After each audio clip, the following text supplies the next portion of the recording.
Before we dive into this powerful story about a father's despair, a maid's determination, and a medical truth that would change everything, please take a moment to subscribe to our channel and hit that notification bell. Your support helps us bring you more incredible, life-changing stories like this one. And comment below telling us where you're watching from. We love connecting with our global community. Today's story is about Alexander Sterling, a billionaire who'd been told his infant daughter would never see. The doctors had delivered their verdict with clinical certainty. Permanent blindness, no hope, no cure. Alexander had accepted this devastating reality and begun building a life around his daughter's darkness. But then a new maid arrived. A woman with a past no one knew about, a woman who noticed what everyone else had missed. What she discovered about little Emma Sterling would shatter everything the doctors had said, expose a truth that had been hiding in plain sight, and prove that sometimes the most important medical breakthroughs don't happen in hospitals. They happen when someone cares enough to truly see. Now let's begin. Alexander Sterling stood at the floor-to-ceiling windows of his penthouse office, staring out at the New York City skyline without really seeing it. At 38, he was the founder and CEO of Sterling Tech, a company worth $8 billion that had revolutionized cloud computing infrastructure. He had everything society measured as success: wealth, power, influence, respect. And a 6-month-old daughter who would never see any of it. Mr. Sterling? His executive assistant Linda knocked gently on the open door. The board meeting starts in 10 minutes. Cancel it, Alexander said without turning around. Sir, this is the quarterly review. The board has been. I said cancel it.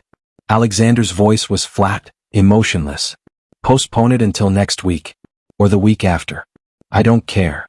Linda hesitated, clearly wanting to argue, but finally retreated. Alexander heard the door close and returned to his contemplation of the skyline. 3 months ago his world had shattered.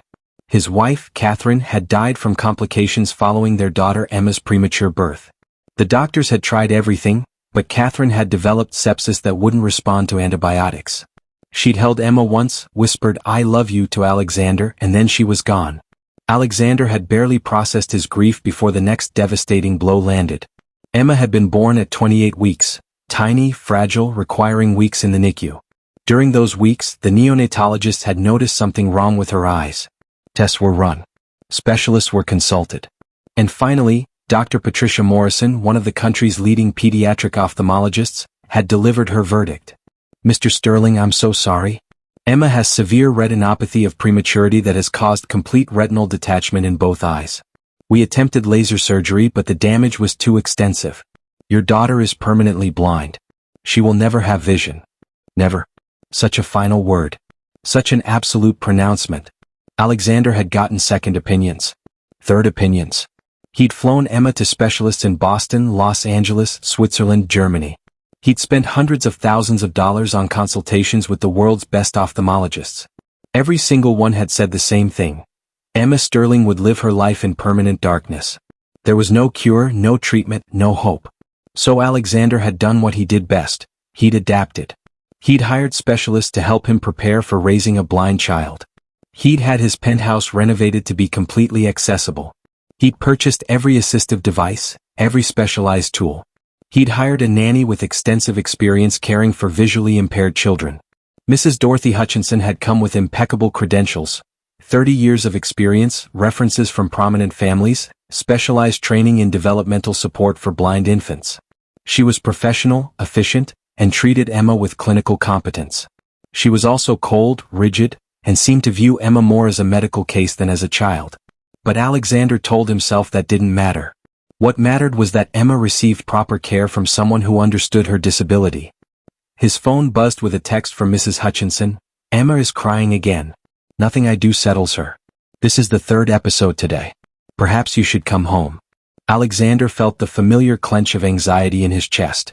Emma cried constantly, high-pitched, distressed crying that seemed to indicate pain or discomfort.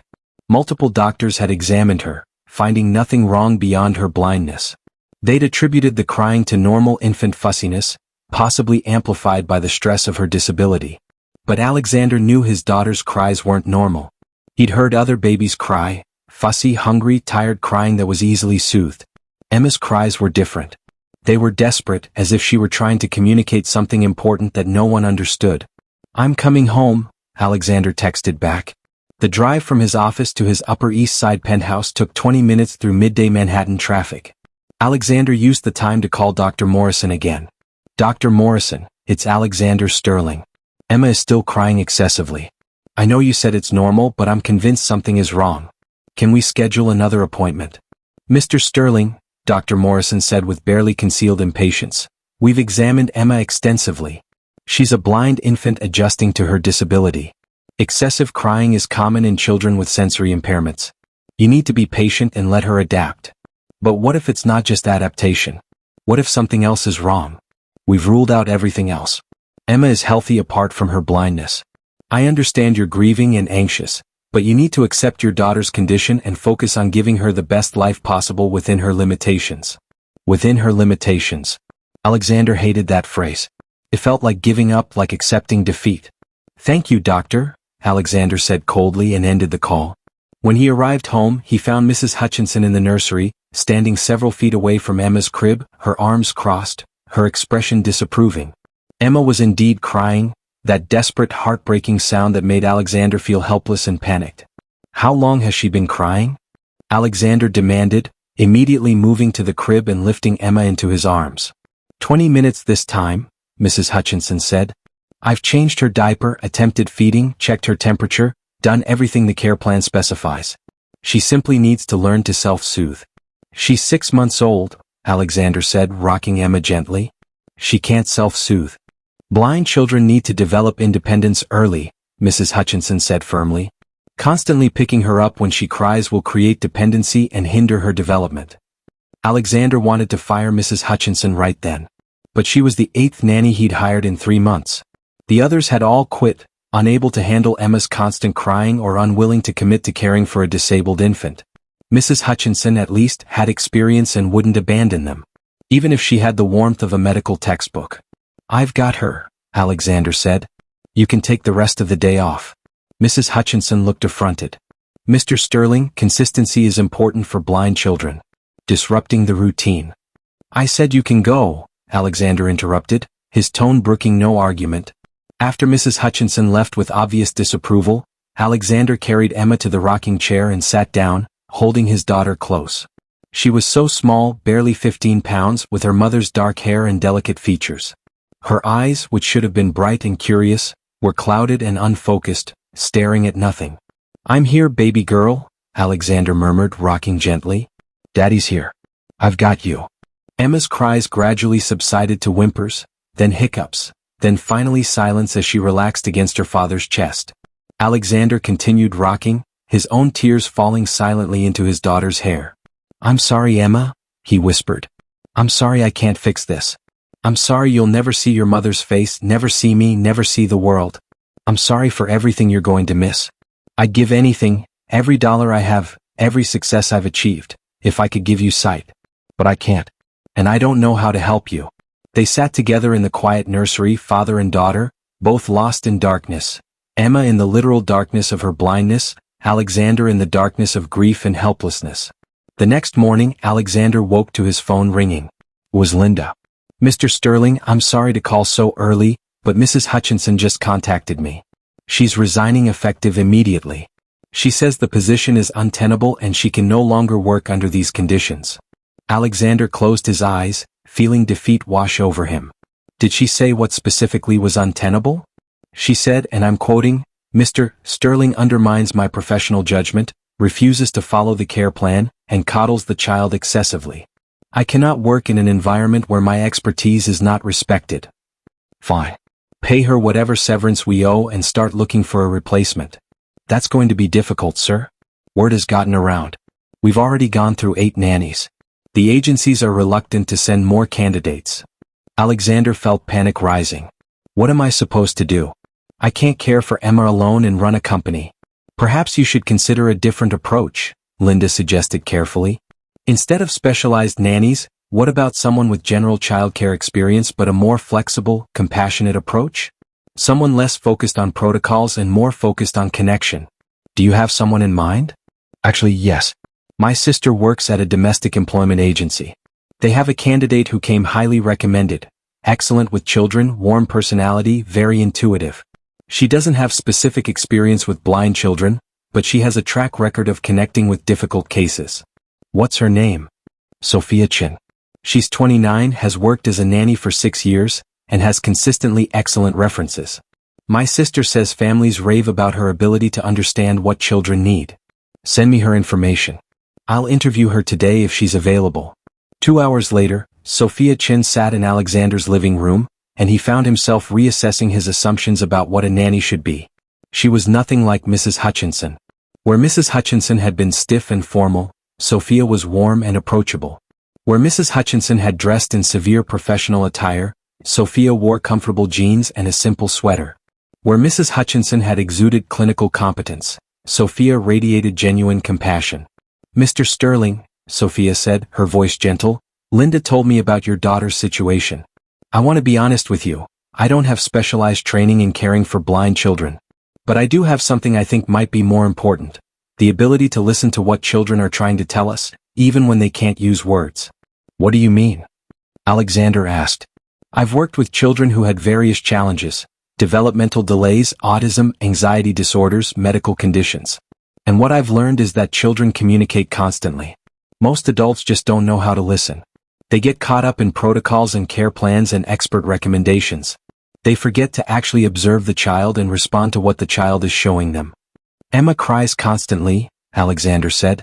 Multiple doctors have examined her and found nothing wrong except her blindness. They say it's just adjustment and fussiness. May I see her?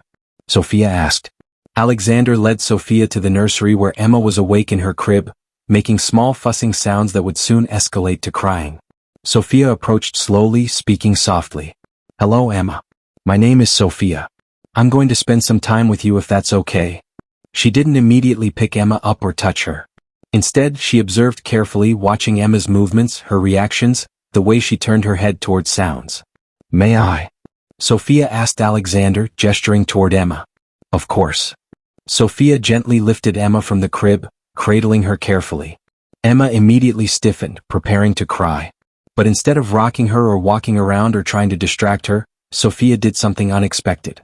She stood completely still, holding Emma in a secure but not restrictive position, and began humming, a low, soothing sound that was more vibration than melody. Emma's fussing stopped. She turned her head toward the source of the vibration, her body relaxing slightly. Interesting, Sophia murmured. Emma, can you feel that? The vibration in my chest. She continued humming, gradually adding very gentle rocking, not the vigorous back and forth that most people use to soothe babies, but barely perceptible swaying. Emma relaxed completely, her tiny hand reaching out and resting on Sophia's chest, apparently feeling the vibrations. She's very sensitive to vibration and movement, Sophia observed. That makes sense for a blind infant, she's relying heavily on her other senses. The crying might be overstimulation or frustration when those senses are overwhelmed or not engaged properly.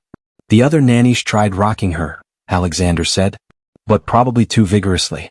Watch. Sophia increased the intensity of her rocking slightly, and Emma immediately tensed and began to whimper.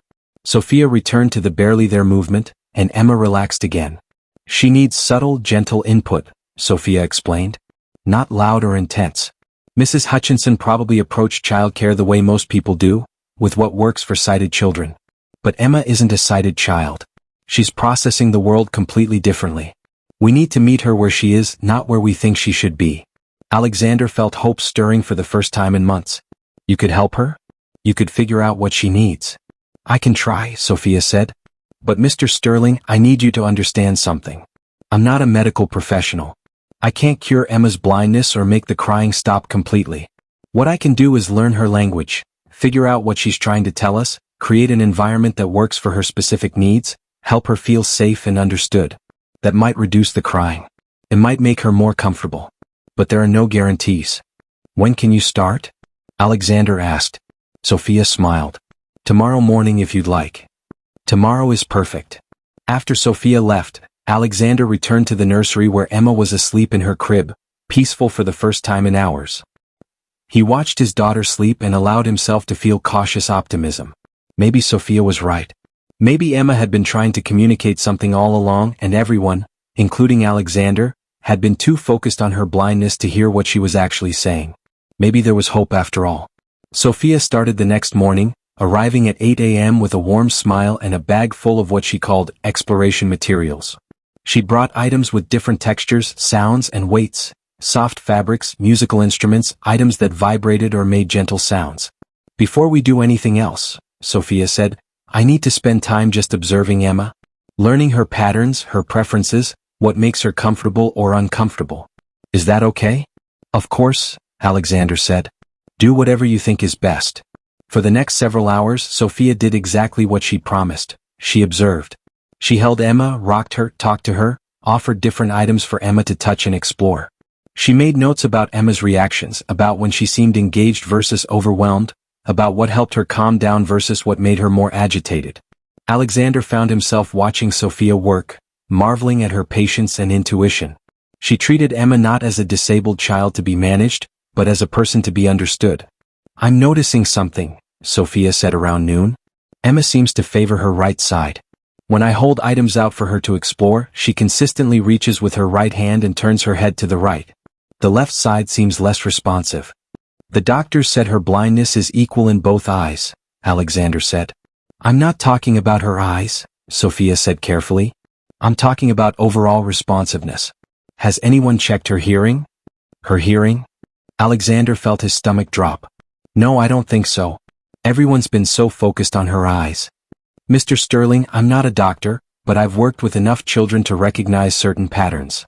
I think Emma might have a hearing impairment in her left ear. That, combined with her blindness, would make the world incredibly confusing and frightening for her.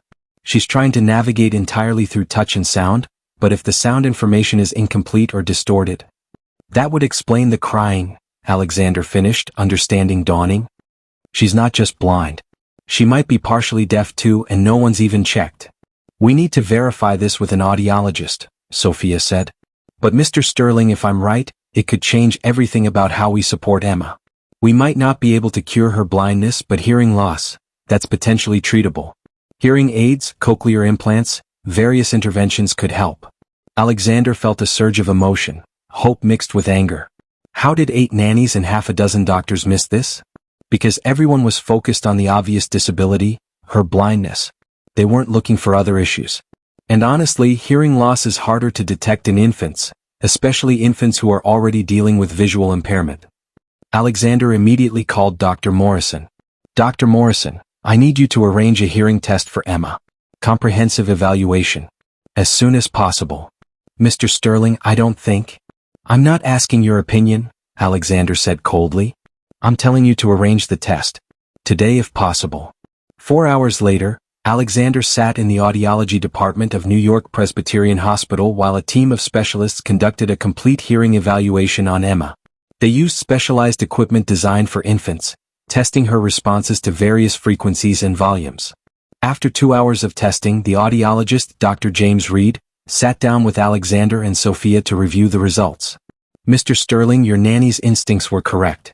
Emma has significant hearing loss in her left ear, approximately 70% loss at most frequencies. Her right ear appears to have normal hearing, but the left ear has either never functioned properly or suffered damage at some point." "How did this happen?" Alexander demanded. "And why wasn't it detected sooner?" As to cause, it could be related to her premature birth, complications during NICU care, or it could be congenital. We'd need additional testing to determine the exact etiology. As to why it wasn't detected sooner, unfortunately, hearing screening in premature infants, especially those dealing with other medical complications, sometimes doesn't catch unilateral hearing loss. The focus was on her eyes and her overall health. "Can it be treated?" Alexander asked, hardly daring to hope. "Yes, absolutely. A hearing aid for the left ear would significantly improve her ability to process auditory information. Given her visual impairment, maximizing her hearing is crucial. She'll rely heavily on sound to navigate the world.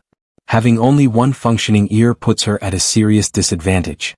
"Then we do the hearing aid," Alexander said immediately. "Whatever she needs, whatever it costs, we do it." Dr. Reed smiled. "Insurance typically covers hearing aids for children. But regardless, we'll get Emma fitted as soon as possible. It will take a few weeks to create a custom device for her, but once she has it, you should see a significant improvement in her overall functioning and likely a reduction in her distress." As they left the hospital, Alexander turned to Sophia. You've been working for me for 1 day and you've already discovered something that 8 nannies and half a dozen doctors missed. How did you know? I didn't know, Sophia said. I just paid attention. Emma was telling us something was wrong, with her crying, with the way she moved, with her reactions to stimuli. Everyone else was so focused on managing her blindness that they weren't listening to what she was actually communicating.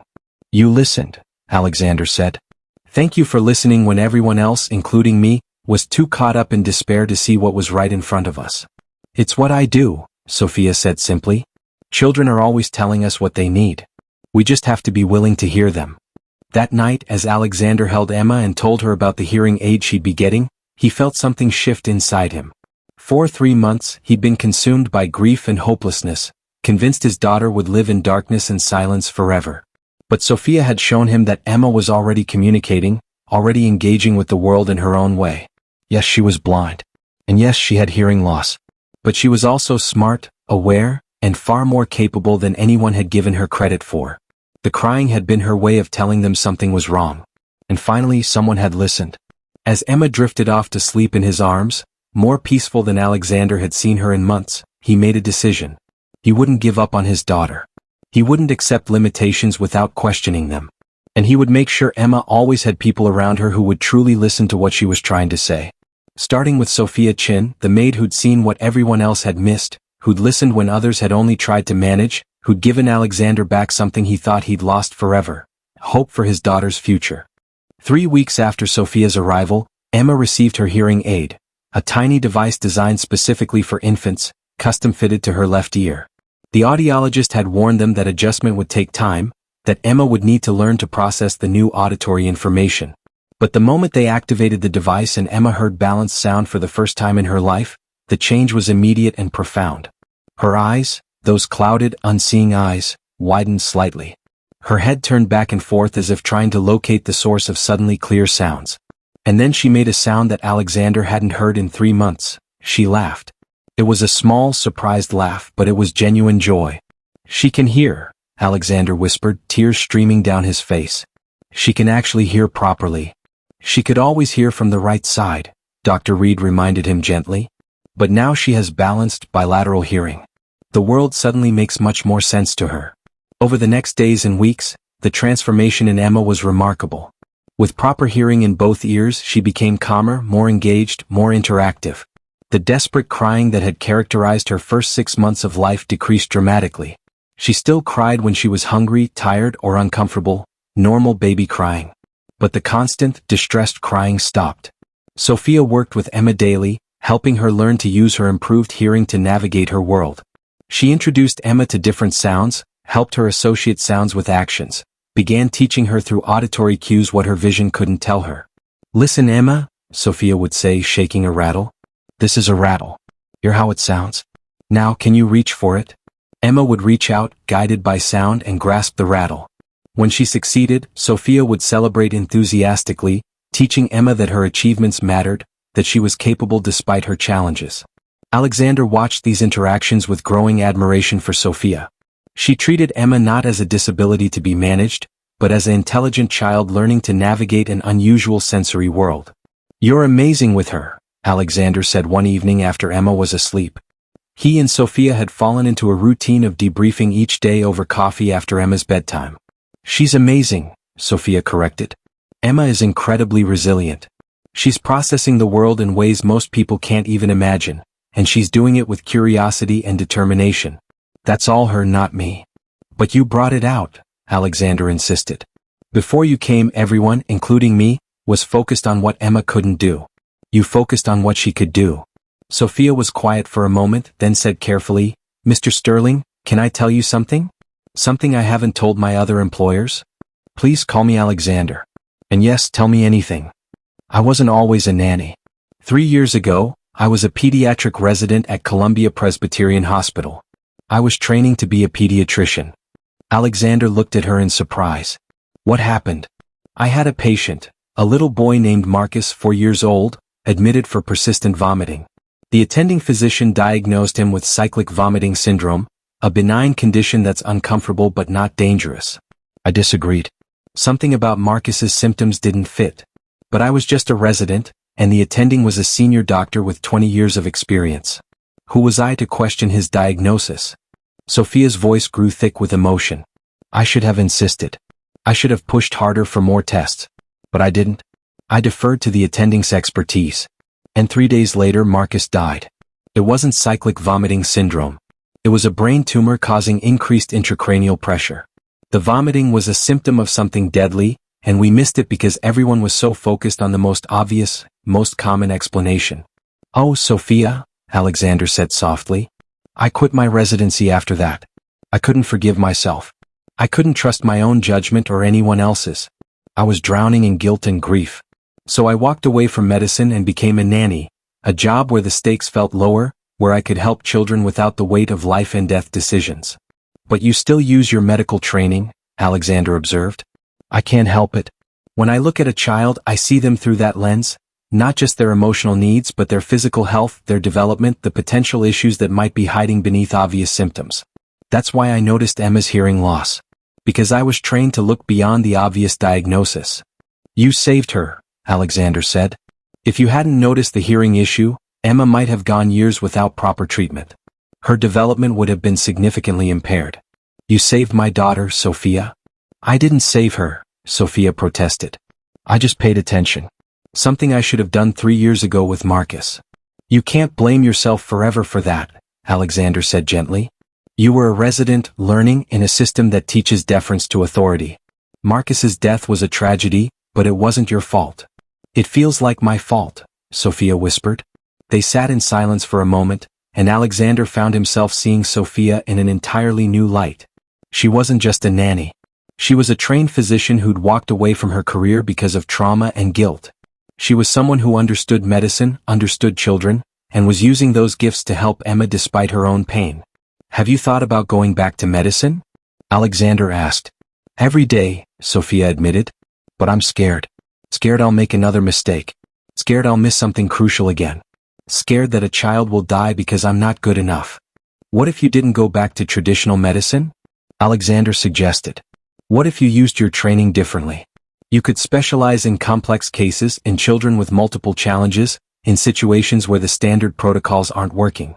You could be the second opinion, the person who looks beyond the obvious diagnosis. That's not really how medicine works, Sophia said. You need to be board certified, you need hospital privileges. You could be a consultant, Alexander interrupted, an idea forming. You could work independently, getting hired by families who have children with complex medical situations. Families like mine who need someone who will question diagnoses, who will look at the whole picture instead of just treating symptoms. Sophia looked thoughtful. That's actually not a bad idea. It would let me use my training without being embedded in the hospital hierarchy that traumatized me. Think about it, Alexander said. But regardless of what you decide about your future career, I want you to know something. You're not just Emma's nanny. You're the person who saw what everyone else missed. You're the reason my daughter is thriving instead of just surviving. And I'm profoundly grateful. Their eyes met, and something passed between them. Understanding, respect, and the beginning of something that neither was quite ready to acknowledge yet. Over the next 2 months, Emma continued to develop in remarkable ways. With her hearing aid functioning properly, she began responding to her name, turning toward voices, exploring her environment with increasing confidence. She started babbling, making the sounds that typically preceded actual words. She was hitting developmental milestones that Alexander had been told she might never reach. But something else was happening too. Something that Sophia noticed but didn't immediately mention because she wanted to be absolutely certain before raising Alexander's hopes. Emma was responding to light. It was subtle, a slight turn of her head toward the window when morning sun streamed through, a small reaction when Sophia turned on the bright overhead lights. But it was there. Sophia began testing more deliberately, using a penlight to shine light directly at Emma's eyes while watching for any response. And consistently, Emma would turn slightly away from the brightest light, as if it was uncomfortable. Alexander, Sophia finally said after 2 weeks of careful observation, I need to tell you something, and I need you to not get your hopes up too high. But I think Emma might have some light perception. Alexander's coffee cup clattered onto the table. What? But Dr. Morrison said. I know what Dr. Morrison said. Complete retinal detachment, no possibility of vision. But Alexander, Emma is responding to bright light. Not consistently, not dramatically, but she's responding. I think she can detect light and shadow at minimum, possibly more. How is that possible? Alexander demanded. We saw the scans. The retinas were completely detached. Retinal detachment doesn't always mean complete, permanent blindness, Sophia explained. Sometimes there's partial reattachment over time, especially in premature infants whose eyes are still developing. Sometimes there's enough remaining function that patients can perceive light even without formed vision. And sometimes, she paused, choosing her words carefully, sometimes initial diagnoses are wrong. You think Dr. Morrison made a mistake? Alexander asked. I think Dr. Morrison made an assessment based on the information available at the time, when Emma was a premature infant with serious complications. But Emma is 7 months old now. Her eyes have had time to develop further. Things might have changed. Or the initial assessment might have been overly pessimistic. What do we do? Alexander felt hope and fear warring in his chest. We need new scans. A complete reevaluation with a different specialist. Someone who doesn't have any investment in the original diagnosis. Someone who can look at Emma's eyes now, today, and give us an objective assessment of her current visual function. Alexander didn't hesitate. Set it up. Whatever tests, whatever specialists, whatever it costs. I need to know if my daughter can see. Dr. Jonathan Huang was a renowned pediatric ophthalmologist at Johns Hopkins, considered one of the best in the world. Alexander flew him to New York specifically to examine Emma, wanting the assessment done immediately. Dr. Huang spent 3 hours conducting a comprehensive evaluation, scanning Emma's eyes with the latest imaging technology, testing her responses to various visual stimuli, examining her optic nerves and retinal structure in minute detail. Finally, he sat down with Alexander and Sophia, his expression neutral. Mr. Sterling, I've reviewed Dr. Morrison's original assessment and scans from when Emma was in the NICU. I've compared them to the scans I just took. And I have news that will probably surprise you. Just tell me, Alexander said, barely breathing. Emma is not completely blind, Dr. Huang said. She has significant visual impairment, yes. But she's not blind. The room seemed to spin. Alexander gripped the arms of his chair. What? How is that possible?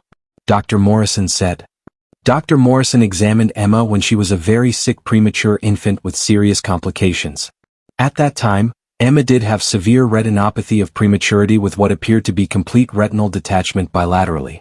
However, what Dr. Morrison likely didn't anticipate, what none of us could have predicted, is that Emma's retinas partially reattached on their own as she grew. Reattached. Alexander repeated, stunned. Spontaneous reattachment does happen in some cases, particularly in young patients whose eyes are still developing. It's rare but not impossible. Emma's retinas have partially reattached. She has significant peripheral vision loss and central vision is impaired, but she can see. She has approximately 20/400 vision, which qualifies as legal blindness, but it's functional vision. With her glasses and appropriate support, Emma will be able to see her environment, recognize faces, potentially even read large print. Sophia grabbed Alexander's hand, her own tears flowing freely. My daughter can see? Alexander whispered. She can actually see? Yes, Mr. Sterling. Emma can see. Not perfectly, not the way typical children see. But she can see faces, objects, movement. She's been seeing all along, actually. That's why she's been developing so well these past months.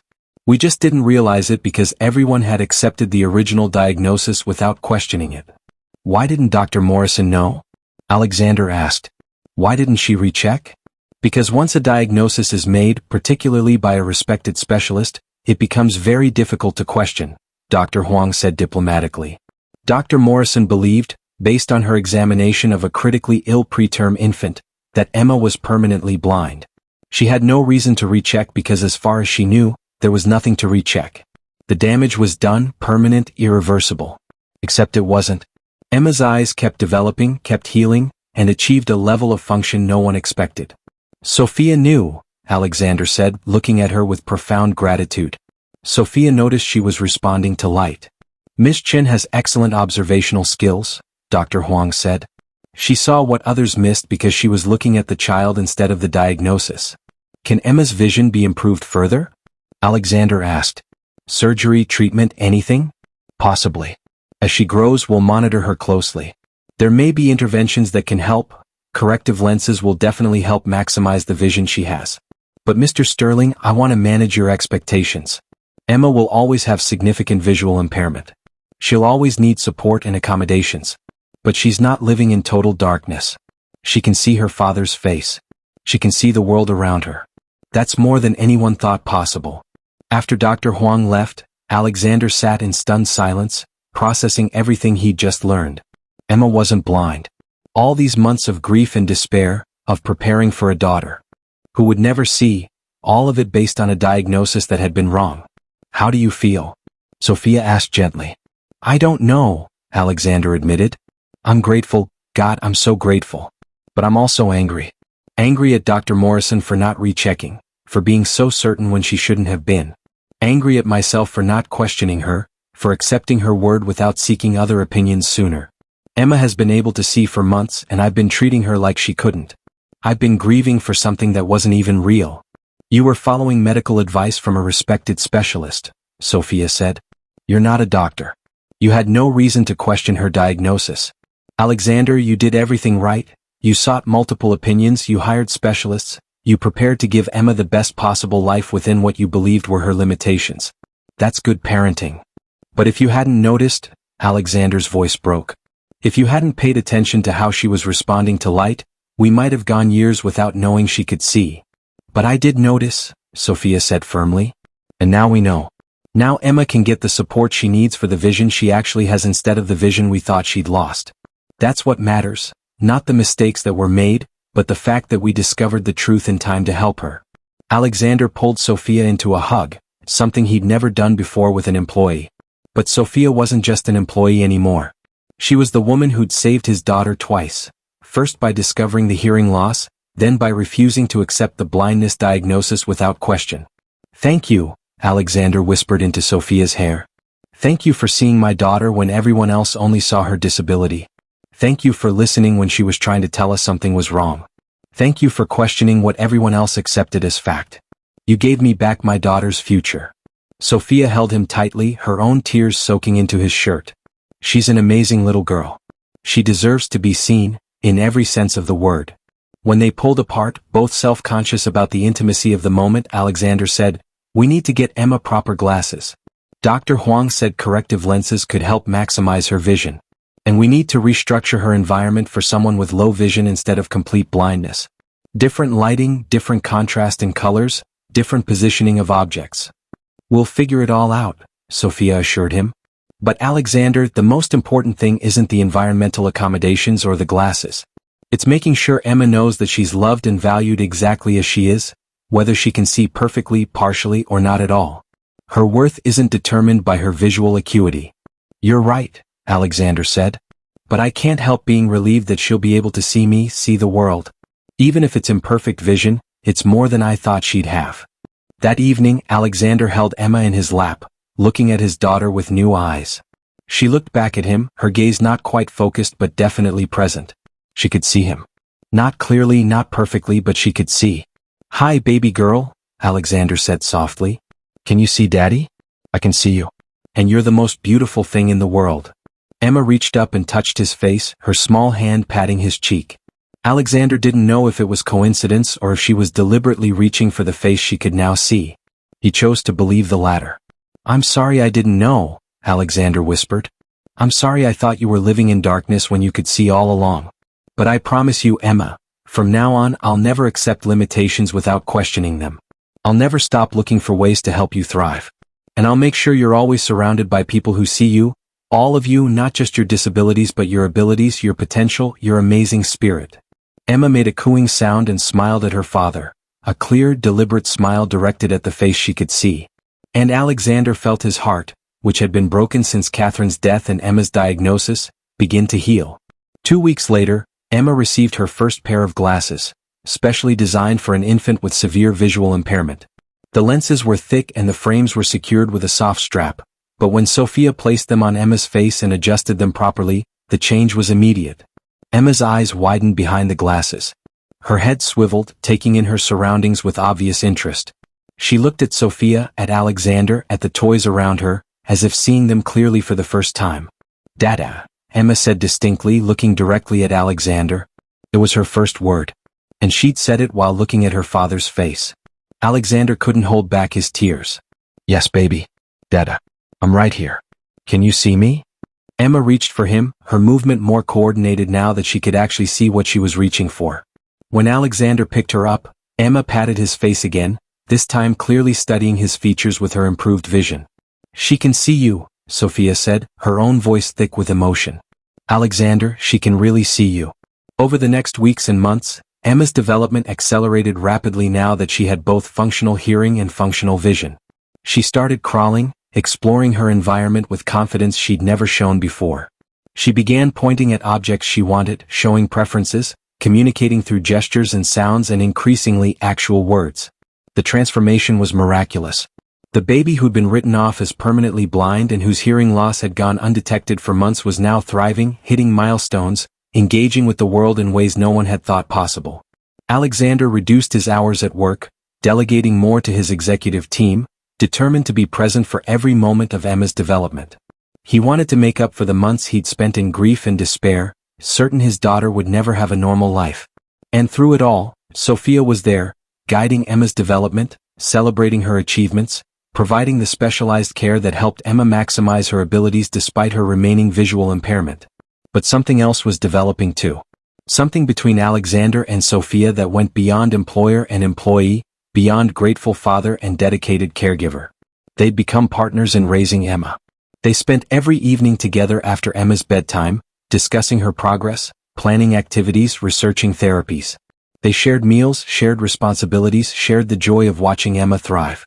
And gradually, without either of them quite meaning for it to happen, they fell in love.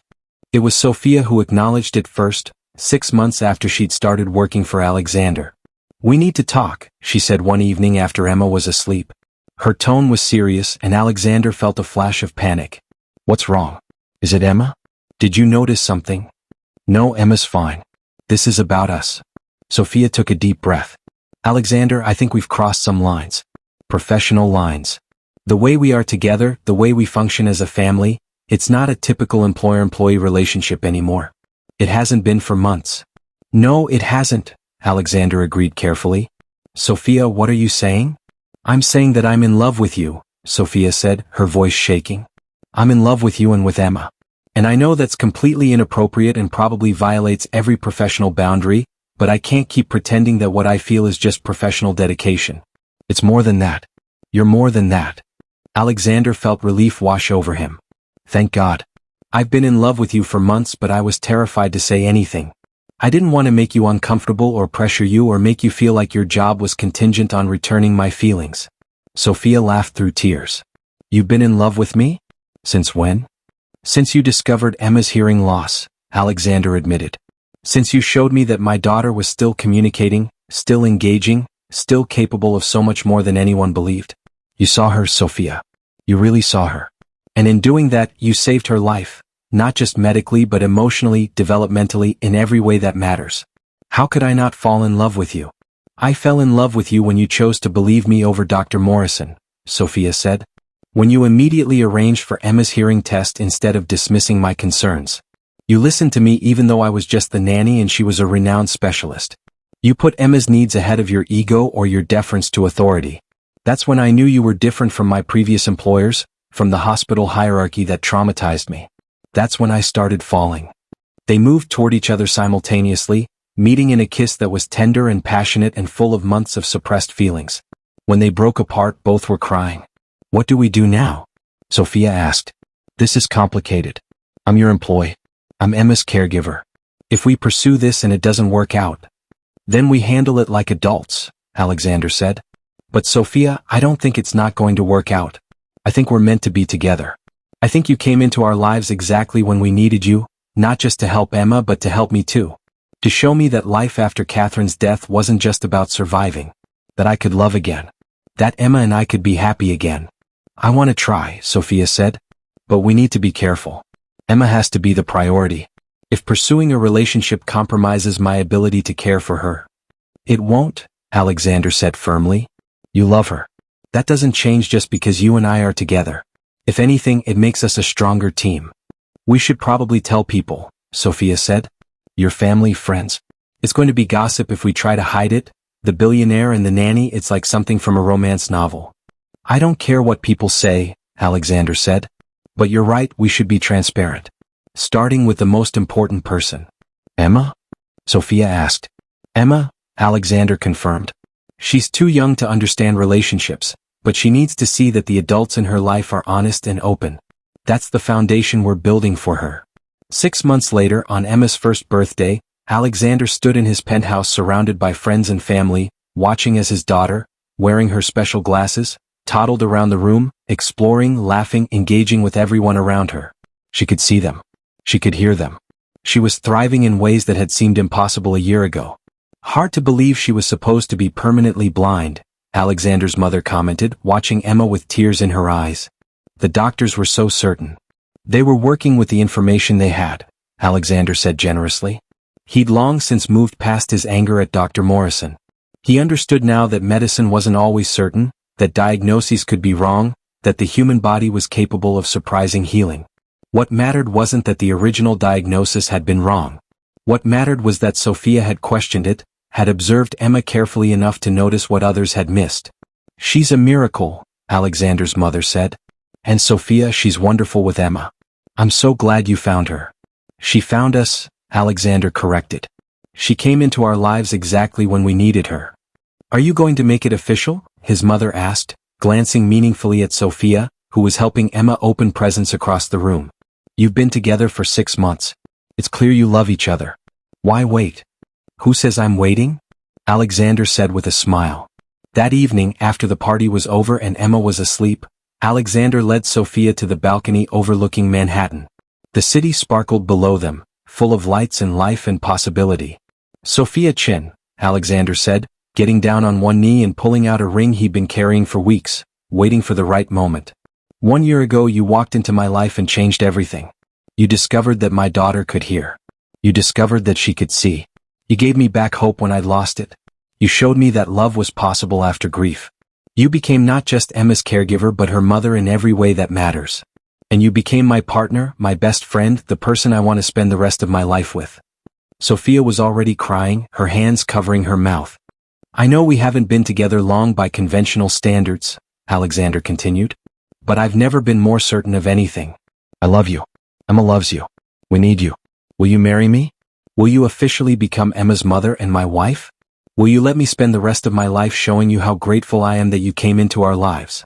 Yes, Sophia said, pulling Alexander to his feet and kissing him. Yes to all of it. I love you. I love Emma. And there's nothing I want more than to be your family officially. Alexander slipped the ring onto her finger, a sapphire surrounded by diamonds, chosen specifically because it reminded him of Sophia's eyes, the eyes that had seen what everyone else had missed. They stood together on the balcony, holding each other, both marveling at how dramatically their lives had changed in 1 year. Inside the penthouse, Emma slept peacefully, her glasses on the nightstand beside her crib, her hearing aid charging on the dresser. Tomorrow she'd wake up and put them on and see her father's face, hear his voice, engage with the world in ways no one had thought possible when she was born. She wasn't completely sighted. She never would be. She'd always have significant visual impairment, would always need glasses and accommodations and support. But she could see. And that was everything. Do you ever think about what would have happened if you hadn't noticed the hearing loss? Alexander asked Sophia. If you hadn't questioned the blindness diagnosis? I try not to, Sophia admitted, because it's too painful to imagine. Emma would have gone years without proper hearing support. She might never have been reevaluated for vision. Her development would have been severely impaired. She'd be living in a world that was much darker and quieter than it needed to be. But you did notice, Alexander said. You did question. You saved her, Sophia. You gave my daughter her senses back. We saved her, Sophia corrected. You saved her by hiring someone who would question instead of just accepting. By being willing to hear difficult truths. By prioritizing Emma's needs over your ego or your deference to medical authority. We're a team, Alexander. We always have been. A team, Alexander agreed, kissing his fiancée. A family. Inside, Emma stirred in her sleep, making small happy sounds. She was dreaming, perhaps. Dreaming in a world full of sounds she could hear and sights she could see. And in the morning she'd wake up to a father who loved her, to a mother who'd fought for her, and to a future that was brighter than anyone had dared to hope. All because one woman had been willing to look beyond the obvious diagnosis, to listen when a baby was crying, to question what everyone else accepted as fact. Sometimes the most important medical discoveries don't happen in hospitals or research labs. Sometimes they happen in nurseries, in the quiet observations of someone who cares enough to truly see. Sophia had seen. And in seeing, she'd changed everything, not just for Emma but for Alexander too. She'd given a blind baby sight, a deaf baby hearing, and a grieving father hope. And in return she'd gained a family, a brilliant, beautiful little girl who'd needed someone to fight for her, and a man who'd needed someone to show him that life after loss could still be full of love and joy and possibility. As Sophia looked at her engagement ring sparkling in the Manhattan lights, she thought about Marcus, the little boy she'd failed 3 years ago. She'd never forgive herself for missing his diagnosis, for not fighting harder when she knew something was wrong. But maybe, just maybe, saving Emma was a form of redemption. Not because it erased her past mistake, but because it proved that she'd learned from it. That she could use her training and her instincts to help children, to question diagnoses, to look beyond the obvious. "I wish I could tell Marcus's parents," Sophia said quietly, "that their son's death taught me to never stop questioning, never stop observing, never accept a diagnosis without verifying it myself. That what I learned from losing him helped me save Emma." "They'd be glad," Alexander said. "Any parent would be glad to know that their child's death led to another child being saved. That's meaning emerging from tragedy. That's how we honor the children we've lost, by making sure other children don't suffer the same fate." They stood together on the balcony holding each other, both grateful for the journey that had brought them here. It hadn't been easy. It had been full of pain and grief and moments of despair. But it had led them to this, to love, to family, to a little girl who could see and hear and thrive despite what everyone had believed was impossible. And that was everything. Thank you for watching. If this story touched your heart, please don't forget to subscribe to our channel and hit that like button. Your support helps us bring you more incredible, inspiring stories about hope, resilience, and the power of never giving up. Comment below and tell us what moved you most about Emma, Alexander, and Sophia's journey. And share this video with someone who needs to hear a story about how sometimes the impossible becomes possible when the right person refuses to accept defeat. Until next time, remember, never stop questioning, never stop fighting for those who can't fight for themselves, and never underestimate the power of seeing what others miss.